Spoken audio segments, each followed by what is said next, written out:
Oke, Jihan, buat sesi general yang part kedua nih. Ada lanjutan Iya. pertanyaan apa? Mungkin respon dari yang sebelumnya juga boleh, yang baru juga boleh. Hmm, kan sekarang banyak tuh Pak, kayak loker-loker gitu yang utamakan misalnya kayak penampilan menarik. Nah, penampilan menarik itu seperti apa sih Pak? Apakah dia harus good looking atau bagaimana gitu Pak? Wih, gila. Keren-keren pertanyaannya. Bagus, bagus, bagus. Jadi Aduh. gini, tidak semua vlogger itu akan menyantumkan penampilan menarik. Kayak gitu. Ya. Nah, pada saat kamu mendengar atau membaca tulis berpenampilan menarik, kebanyakan orang kan otaknya langsung terpicu bahwa harus ganteng dan cantik. Gitu. Tapi Iya. kamu harus melihatnya itu dari sisi kegunaannya itu apa penampilan itu, gitu. Hmm, Itu artinya tuntutan pekerjaan. ya. Oh, penampilan menarik. Harus kayak gimana? Oh, karena mau jadi frontliner di bank. Oh ya sudah, berarti berdandanlah profesional ala-ala banker gitu. Jadi banker looks gitu. Bisa nggak kalau kamu ngerasa kamu cantik, kamu ganteng, tiba-tiba dandananmu tuh ya oke lah good looking, tapi definisinya terlalu umum. Dandananmu kayak orang Iya. mau kerja di entertainment gitu, bukan jadi frontliner bank. Ya aneh jatuhnya. Iya. Tetap. Jadi pada saat kita membaca ada tulisan berpenampilan menarik, maka jangan langsung membayangkan ganteng cantik. Tapi Hmm, membayangkan orang di posisi itu harus berpenampilan gimana karena ada tuntutan pekerjaan apa gitu. iya. Paham ya? Dihubungkan ke arah Iya. sana. Oh, banyak berinteraksi sama orang yang gini gini gini kayak gitu. Hmm, Jadi tetap iya, iya. berpenampilan bukan yang sekedarnya gitu. Iya. Aku banyak tuh dulu waktu aku masih jadi fresh grade ya, teman-teman yang dia ngelamar kerja di suatu perusahaan. Memang sih basicnya udah good looking, tapi dia nggak lupa lupa touch up gitu. Suruh pulang gitu. Gitu. Pulang. Real. Iya, Ya, iya. rekrutmen Hmm, rekrutmen bukan RBB sih, rekrutmen BUMN tapi yang mandiri kayak gitu. Yang eksternal bukan eksternal ya, yang rekrutmen sendiri gitu. Yang mandiri bukan yang rekrutmen bersama kayak gitu. Gitu. Aku tahu alasannya oh, juga setelah aku tanya sama temen user waktu itu. Pak, itu kenapa banyak yang disuruh pulang gitu? Iya, dia cuma modal gini-gini tapi dia nggak gitu-gitu. Jadi definisinya tuh semacam hmm, itu, relatif ke arah sana gitu. Jadi selalu dihubungkan. hmm, Oke, gitu. ya, ya Pak. Mungkin ada pertanyaan lain boleh. Eh, Berdasarkan pengalaman kan biasanya suka kadang gagal di tahap interview HR atau interview user. Memangnya itu biasanya penyebabnya karena apa ya Pak? Terus gimana cara kita tuh untuk bisa mempersiapkan diri supaya berhasil di tahapan itu? Kadang kita udah persiapin diri tapi ternyata masih aja nggak lolos gitu Pak. Itu apa sih penyebabnya Pak? Paling utamanya gitu. Wih, menarik banget ya. Jadi kayak gini, tahap rekrutmen itu kamu harus, ini jawabanku tuh dari general ke mengerucut ya, gitu. Secara umum, satu, interview itu adalah salah satu tahap dalam proses rekrutmen. Artinya, yang dinilai dari kamu tuh tidak hanya dari sisi interviewnya saja, tapi jelas Hmm, tahap-tahap sebelumnya, dokumen-dokumen sebelumnya, hasil penilaian sebelumnya, itu akan jadikan pertimbangan. Ya, kesadarannya di situ dulu. hmm, Yang kedua, saat kamu melamar di suatu perusahaan, kamu bukan kandidat tunggal. Kamu pasti akan dibandingkan dengan kandidat lain. Kalau kamu ada tulisan hmm, nilai minimum 70, terus nilaimu 75, memang sih ngelewati passing grade, tapi kan belum tentu kamu keterima. Kenapa? Oh, ada orang yang 90, 95, 93, paham nggak? Kayak gitu. ya, Jadi semacam paham. itu. Ini kesadaran yang dari awal dulu. Yang nomor dua, nomor tiga sekarang adalah tidak lolos suatu tahap interview bukan berarti kita jelek.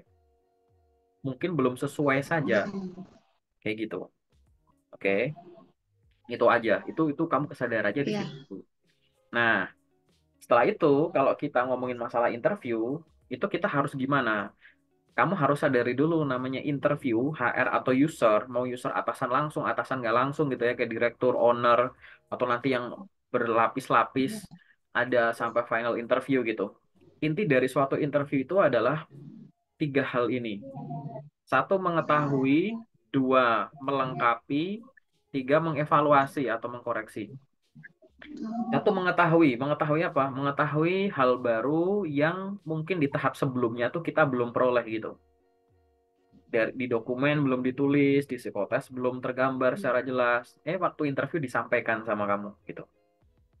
Itu mengetahui. Oke. Yang dua, melengkapi. Melengkapi ya sama, melengkapi informasi yang kita udah peroleh sebelumnya. Dengan interview akhirnya kita tahu kamu lebih dalam.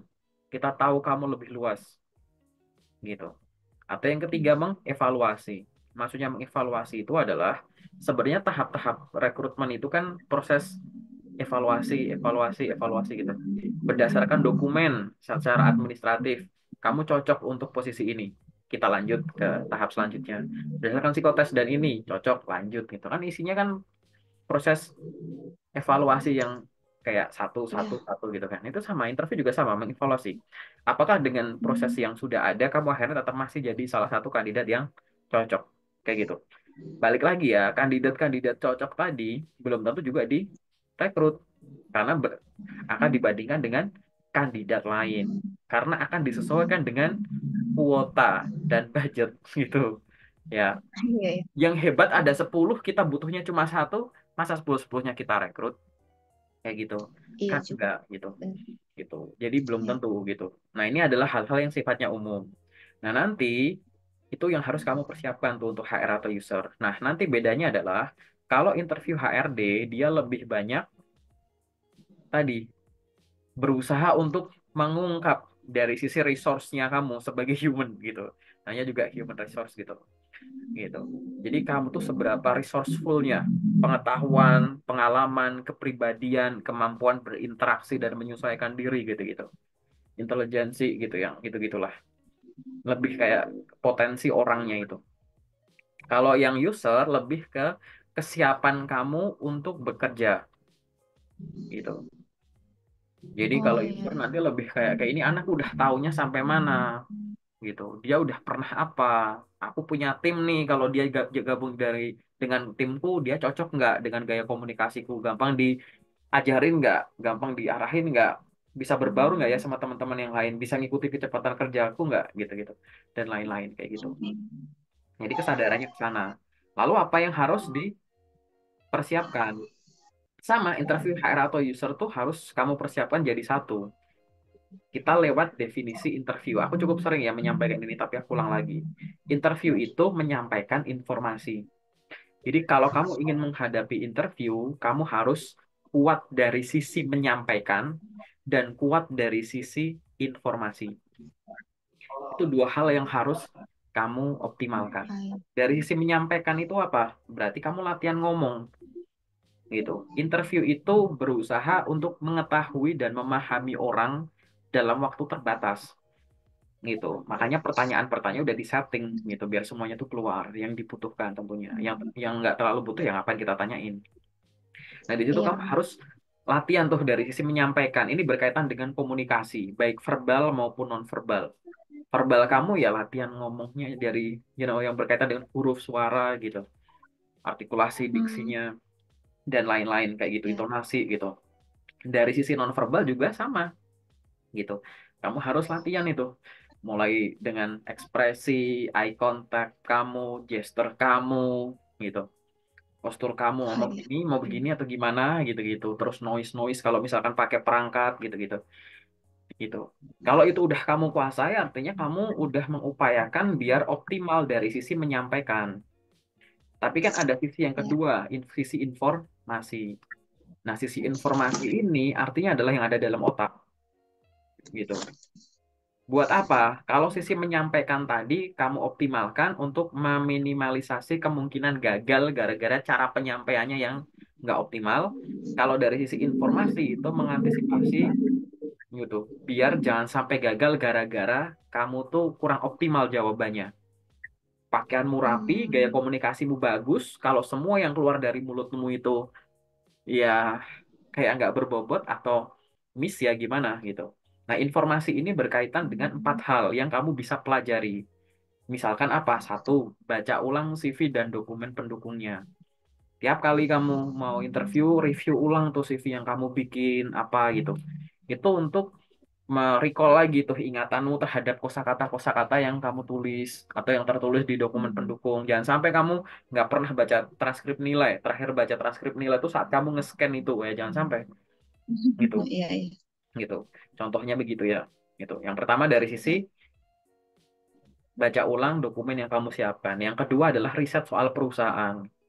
Riset soal perusahaan ini bisa melalui website, bisa melalui sosmed, bisa melalui ulasan-ulasan, bisa melalui produk yang mungkin kamu pakai atau pernah kamu pakai, pernah bersinggungan gitu.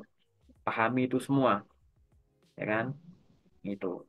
Terus apa lagi selain tadi ya pertanyaan yang berkaitan dengan dokumen yang kamu siapkan, yang kedua riset soal perusahaan, yang ketiga riset soal posisi yang kamu lamar. Gitu. Kamu Oh, lamar bisa. sebagai seorang A, browsing aja di Google.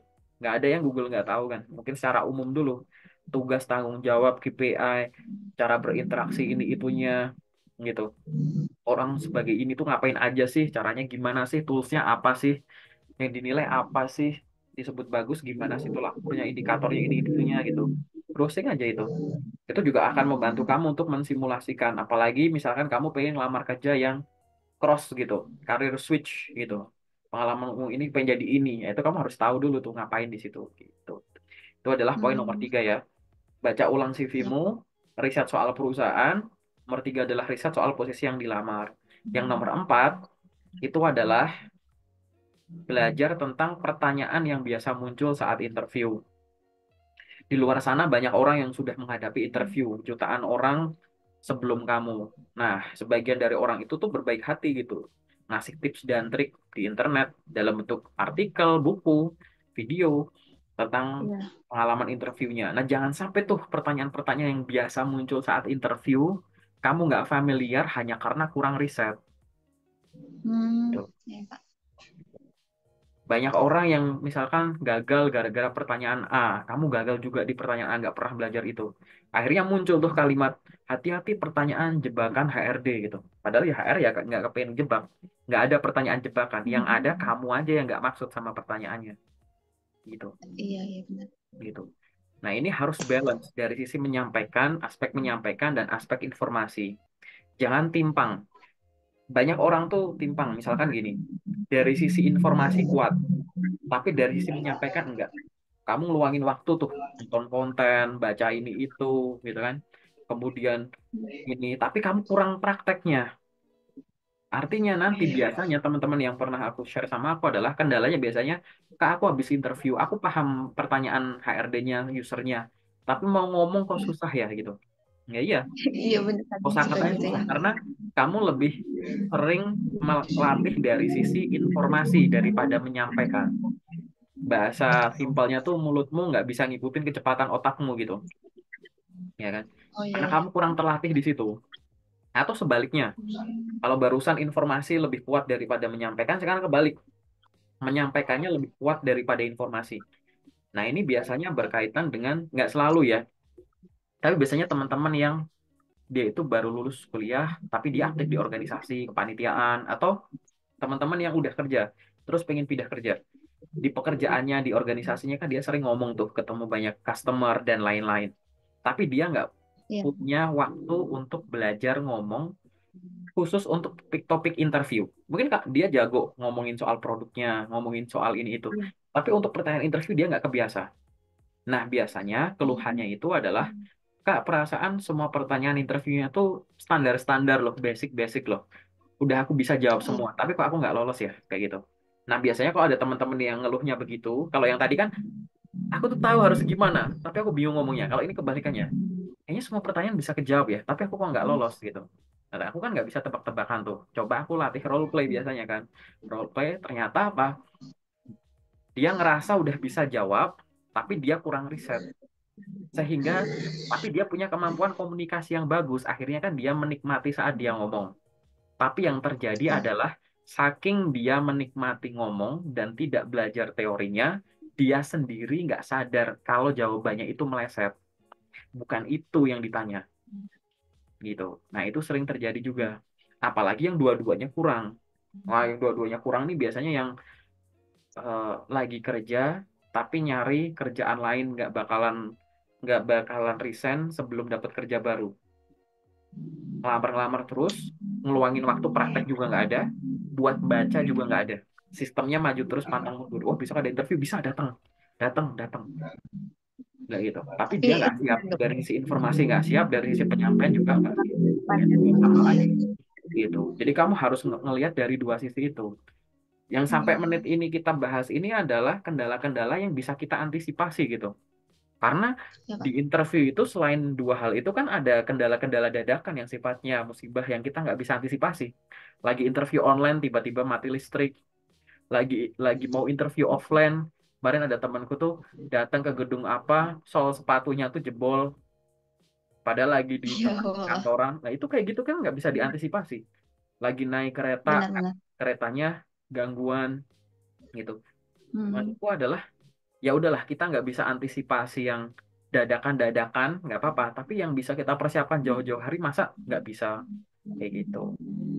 Jadi tipsnya Ya, apa buat tadi inti dari pertanyaanmu, ya lengkapi ini dua unsur ini gitu. Nanti kalau kamu mau belajar masih udah dari channel aku, menyampaikan. buka playlist, cari playlist judulnya tes interview. Ini kayaknya mau aku update lagi deh videonya. Kadang suka mager gitu mau bikin video interview karena lagi kebanyakan Iya, ngurusin BUMN sama CPNS. Oke. Ada lagi tadi iya pertanyaan lagi benar. apa ya? Udah kejawab belum ya? Iya, udah sih. Udah, Pak. Lalu hmm, pertanyaan mengenai kan waktu pas oh ya pas saya interview sedikit saya sharing itu Pak. Hmm. Itu benar-benar kayak di apa ya diusut banget itu di bagian kayak keluarga saya gitu Pak. Sampai bapak saya kan sudah pensiun gitu Pak. Jadi kayak ditanyain lulusan pensiun bapaknya apa gitu. Memang sepenting itu kah gitu Pak maksudnya. Oh, Sampai digali sampai dalam itu gitu Pak. ya, oke. Aku kasih tahu ya. Jadi di suatu pertanyaan interview itu kadang tuh ada memang informasi sampai ke pribadi juga ingin ditanyakan. Memang ada yang, tapi nggak selalu ya, jarang ya, yang hal-hal pribadi itu emang dibutuhkan, tapi kadang tuh hal pribadi itu ditanyakan itu karena bukan pengen kepo urusan pribadinya orang gitu, tapi pengen ngelakuin namanya itu stress interview. Jadi suatu momen interview yang atmosfernya dirubah dengan cara menemukan dan menggali lebih dalam sisi-sisi yang membuat kandidat itu nggak nyaman untuk mendengarkan apalagi menjawab. Ini akan Oke. menunjukkan sikap pada saat dia tertekan. Di dunia pekerjaan gitu ya, pasti kan kerja itu nggak semuanya tuh slow-slow aja. Apalagi yang Iya, berasal dari yang fast-paced environment kayak gitu, apalagi yang ya you know lah gitu, itu kan berubah-berubah nggak selamanya itu happy, kadang tertekan, kadang gini gini gini gitu. iya. Rekruter penanya nggak pengen tahu pribadi kamu kok sebenarnya, hanya pengen tahu aja gimana responmu saat diberikan tekanan. Gimana cara menimbulkan tekanan di interview? Kasih pertanyaan yang bikin dia nggak nyaman gitu. Iya, iya. Banyak yang Oh, nanyain pertanyaan tadi, aku ditanya sampai luar aku. Ada cowok waktu itu, aku tungguin kapan ajak berantem. Ada yang kayak gitu. iya, Ada yang iya. keluar dari interview Iya, iya, nangis-nangis. benar. Ada yang nangis saat interview gitu. Loh, kita tuh nggak pengen Oh, itu. ada.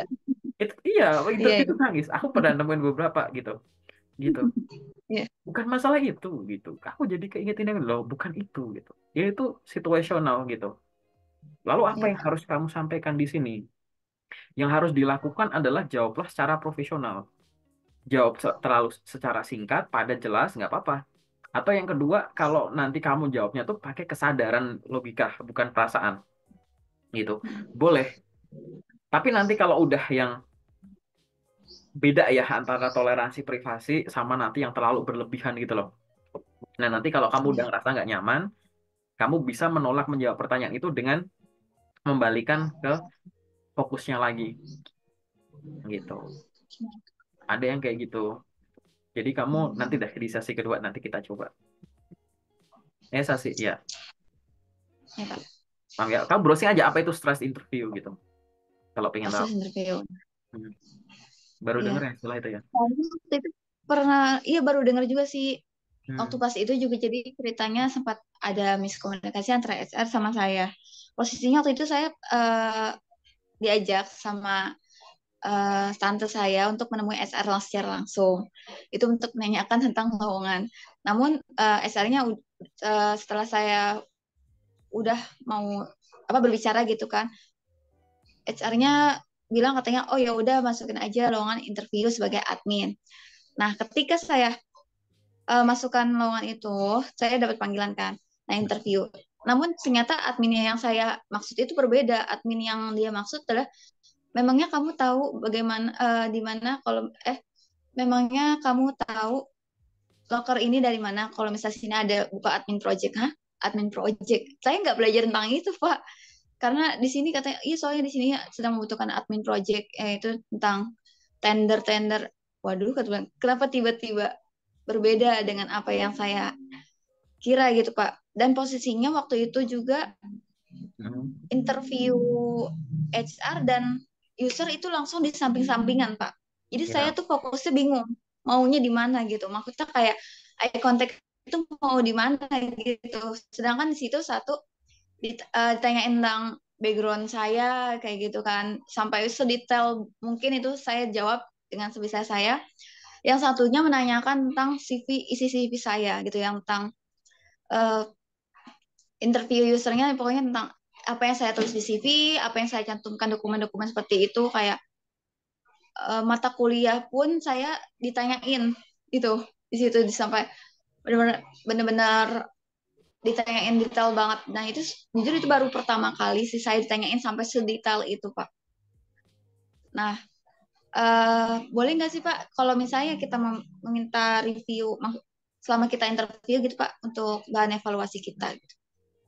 Ya, yang kamu hadapi tadi itu namanya panel interview gitu. Jadi kandidatnya satu yang nanya banyak. Kadang juga bisa kandidatnya banyak yang nanya banyak gitu.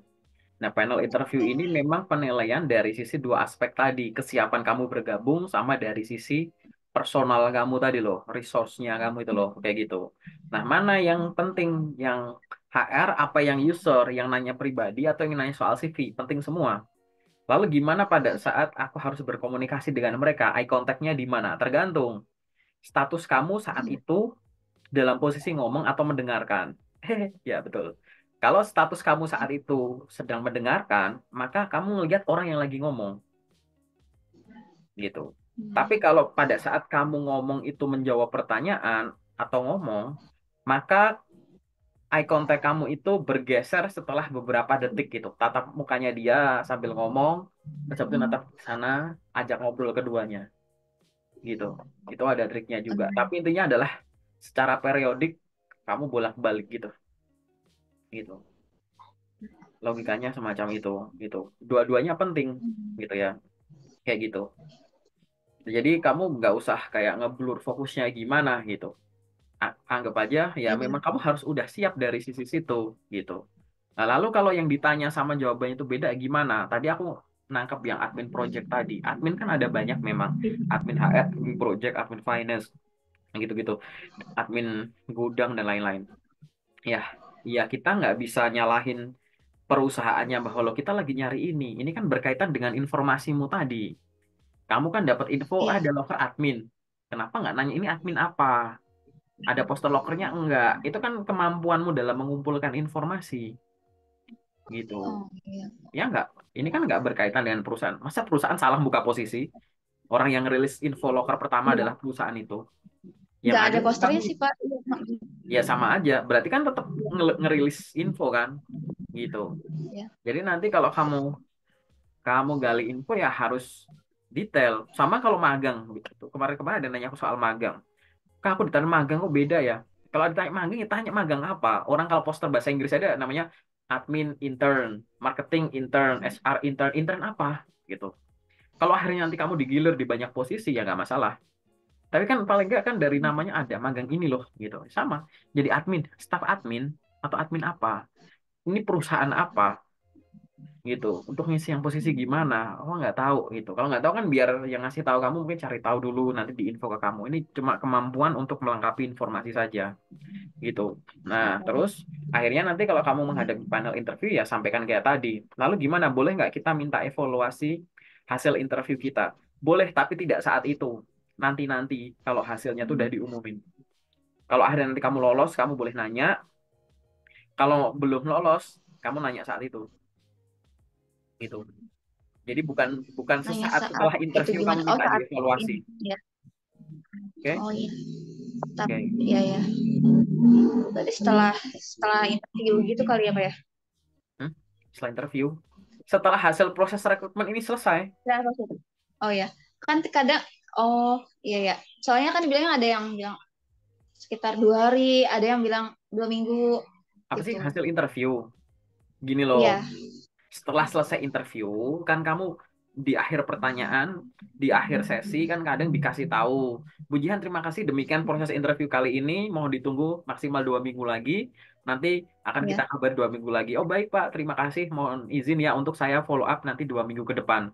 Habis itu kamu tanya tuh 2 minggu lagi, 2 minggu lagi nggak ada kabar, walaupun udah dikasih tahu 2 minggu lagi kalau nggak ada kabar nanti berarti kamu nggak diterima, tetap tanya aja gitu.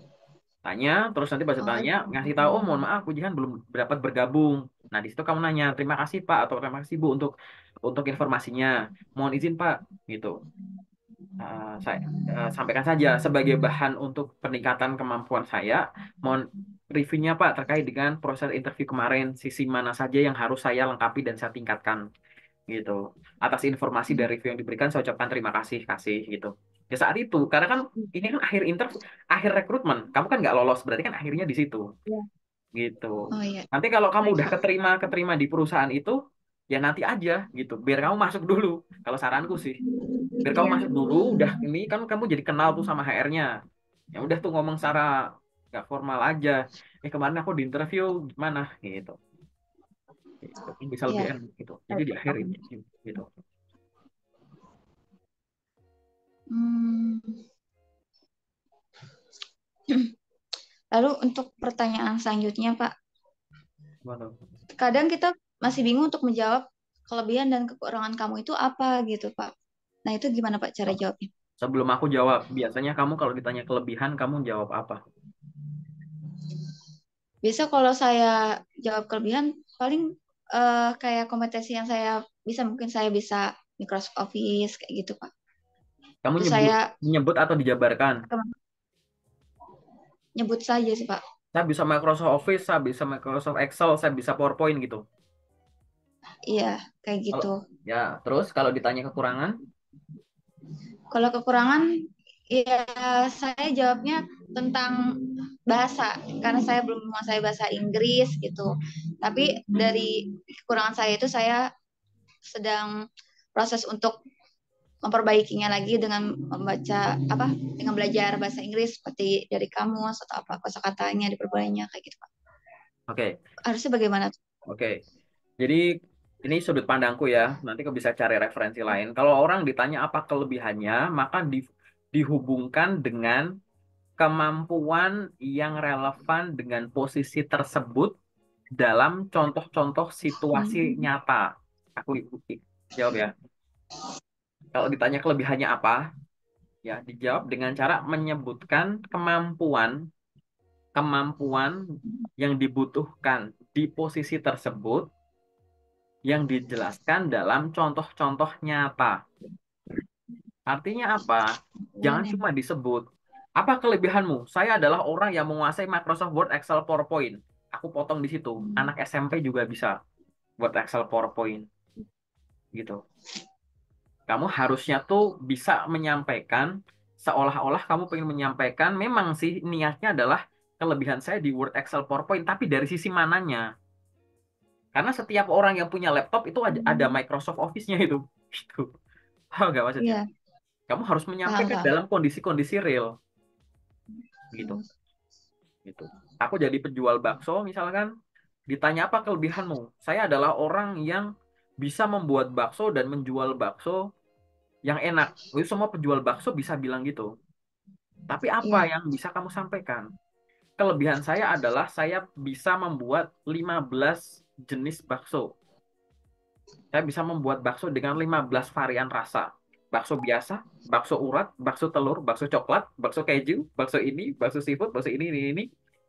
Saya Ya. pernah dalam waktu sehari juga bisa menjual bakso-bakso itu sebanyak 2.000 porsi rata-rata. Dengan total omset senilai sekian juta. Yang mana penjual bakso lain belum tentu bisa melakukan itu. Saya juga pernah menerima pesanan dalam jumlah besar itu untuk hajatan-hajatan, misalkan kamu sampaikan dalam skala besar itu, karena saya tidak Ya. hanya berjualan di sini tapi saya di sini. Saya pernah membuat bakso khusus untuk acara, misalkan acara kepresidenan dihidangkan di istana gini-gini. Nah, itu loh, cari pembedanya. Penjual bakso tuh banyak, bedanya kamu sama yang lain apa? Ya, itu kamu juga harus punya sudut pandangnya di situ. Yang bisa Microsoft Office banyak, bedanya kamu sama yang lain tuh apa? Gitu. Itu jadi bener-bener aku ulang lagi ya, menyampaikan kelebihan yang relevan dengan posisi yang dengan cara menyebutkan atau ditempelkan dengan pengalaman-pengalaman real yang real di kamu ya. Yang nomor dua, yang berkaitan dengan apa kekuranganmu, itu disampaikan apa? Nah, yang tadi kamu sampaikan benar. Kalau ditanya apa kekurangan yang kamu miliki, jangan menyampaikan hal yang negatif. Jangan menyampaikan hal yang nol. Nol tuh maksudnya kamu nggak punya. Ya, Pak. Tapi menyampaikan hal yang kamu sudah punya, tapi masih perlu ditingkatkan. Dan kamu lagi melakukan peningkatan itu, dan disebut apanya. Banyak orang langsung ngomong, saya tidak bisa bahasa Inggris, kayak gitu. Atau kalau mau ngomong, saya orangnya pemalas. Saya orangnya pemalas, malah hal yang negatif gitu. Kurang itu kan nggak harus negatif. Kurang tuh nggak harus nol. Ini aku sering pakai analogi ini. Kalau aku nyuruh Jihan gini, Jihan, ambilin aku segelas air minum. Ya, kalau Ya. aku kasih pertanyaan itu, aku nyuruh kamu gitu, Jihan, tolong ambilin aku segelas air minum. Pertanyaanku, kalau kamu balik ke aku dengan bawa gelas pecah, itu kurang nggak? Kurang. Kurang, karena nggak memenuhi requestku. Kalau kamu bawa gelas utuh tapi nggak ada isinya, kurang nggak? Kurang juga. Kurang. Nggak Kalau ada kamu apa yang bilang. bawa aku segelas, bawa aku gelas gitu, isinya terisi setengah aja, kurang nggak? Ya, Kamu bawain kurang aku juga. segelas, isinya setengah, ya kurang juga, ya nggak? Karena aku mintanya Iya. ambilin aku segelas penuh air. Nah, Ya. analoginya tuh di situ. Coba kamu bayangkan, kalau ditanya apa kekuranganmu, jangan menyampaikan gelas pecah, jangan menyampaikan hal yang negatif, tapi juga Ya, jangan menyampaikan gelas kosong. Kenapa kok nggak ya. kebayang kekurangan itu ya gelas ada airnya tapi masih belum penuh gitu. Dan kamu lagi melakukan sesuatu untuk menuhin itu. Jadi contoh kamu yang bahasa Inggris tadi benar gitu. Saya merasa saat ini saya memiliki kemampuan bahasa Inggris yang masih di level menengah. Saya menyadari bahwa di posisi ini dibutuhkan kemampuan bahasa Inggris yang baik. Saya menyadari hal itu sehingga saya memutuskan beberapa bulan yang lalu sambil saya mencari pekerjaan untuk mengisi posisi ini, saya meluangkan waktu untuk belajar bahasa Inggris dengan dua cara. Pertama, saya mengikuti kursus gratis yang diadakan oleh blablabla.com yang saya ikutin setiap malam dengan durasi maksimal 1 jam. Yang saya pelajari itu terkait dengan grammar berupa ini, serta speaking berupa ini. Selain itu, saya juga belajar secara rutin listening setiap weekend. Saya mendengarkan berita-berita berbahasa Inggris dari channel YouTube ini. Saat ini saya merasa sudah ada peningkatan dari kemampuan bahasa Inggris saya dibandingkan sebelumnya. Namun saya menyadari bahasa bahasa itu adalah sesuatu yang harus kita gunakan terus-menerus. Sehingga saya menyadari itu dan saya yakin nanti pada saat saya diterima bekerja di perusahaan ini, saya bisa mengaplikasikan apa yang sudah saya upayakan tadi di sini gitu. Jadi kayak kan banyak tuh orang yang menyampaikannya tuh, saya orangnya pelupa sehingga saya bawa buku catatan. Saya orangnya nggak teliti Ya. untuk hitung, saya bawa kalkulator. Ya jangan jawaban itu ya. Kalau jawaban itu kelihatan kayak kamu menghafal gitu. Interview kan bukan proses Ya. perhafalan gitu. Jadi kamu Iya, iya. ambil aja esensi dari contoh itu. Artinya kamu ada kekurangan, kamu menyadari kekurangan itu dan apa yang kamu lakukan gitu. ini gitu ya. Dan itu balik lagi dilatih ya. Dan yang natural aja, bukan yang kayak hafalan gitu loh. Ya bener-bener ada di kamu gitu. Ya. Oke, ada lagi mungkin pertanyaan singkat Eh, kalau ada. ketika ditanyakan ini sih Pak, rencanamu dalam 3 tahun, 3 sampai 5 tahun ke depan itu apa? Apa Gitu jawaban Pak. kalau ditanya itu BTW? Aduh. Kalau aku jawabnya sih, eh, ketika yang saya pikirkan mungkin ketika kita udah diterima di sana ya Pak ya. Jadi bisa 3 sampai 5 tahun, mungkin awalnya sekarang mungkin posisinya stuck, tapi nanti mungkin 3 sampai 5 tahun saya mungkin sudah bisa mencapai, uh, bagaimana ya, sudah bisa memimpin dalam perusahaan tersebut gitu. Apa gimana ya Pak? Ya, oke. Kadang saya suka Aku tahu kayak poinmu, gitu. tapi kalau secara evaluasi sederhana, cuma butuh dilatih aja. Ya, dilatih Iya, intinya biar nggak menghafal, disusun diksinya, dipraktekin lagi gitu. Kalau ditanya apa rencana kamu berapa waktu ke depan, artinya adalah penanya itu ingin tahu apakah kamu datang itu hanya modal nekat atau orang yang penuh persiapan dan rencana ke depan gitu. Nah, iya, pada saat menjawab pertanyaan itu, sampaikanlah secara terstruktur. Walaupun ditanya apa rencanamu 3 tahun ke depan, cara jawabnya tuh nggak harus loncat 3 tahun. Kamu berhak untuk menjawab itu iya, secara parsial. Nih loh Pak, setahun pertama saya pengen gini, tahun kedua saya pengen gini, tahun ketiga saya pengen gini. Nah, dengan cara menjawab secara parsial ini, diikuti dengan apa? Diikuti dengan kamu membayangkan, memvisualisasikan kamu mengisi posisi ini. Gitu. Nanti yang kamu lakukan misalkan gitu dalam waktu 3 tahun ke depan apa gitu misalnya kamu langsung jawab dalam waktu 6 bulan pertama saya ingin berusaha untuk segera menyesuaikan diri dengan posisi yang ada.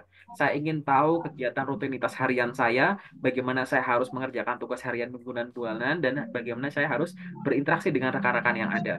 Kemudian dalam waktu itu selama 1 tahun ke depan saya ingin bisa berkontribusi dengan baik sehingga saya paham siklus pekerjaan tahunan saya itu bagaimana. Di tahun kedua juga sama. Dan saya yakin bahwa selama saya bekerja di sini, pengalaman dan pengetahuan saya pasti akan bertambah.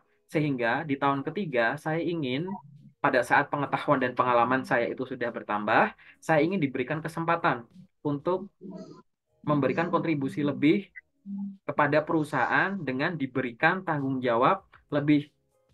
Saya berharap saya bisa menjadi seorang tim leader atau seorang supervisor di perusahaan ini, yang mana saya bisa memimpin suatu tim, saya bisa berbagi pengetahuan dan pengalaman saya sambil kita melakukan kegiatan untuk mencapai target yang ada di posisi ini gitu.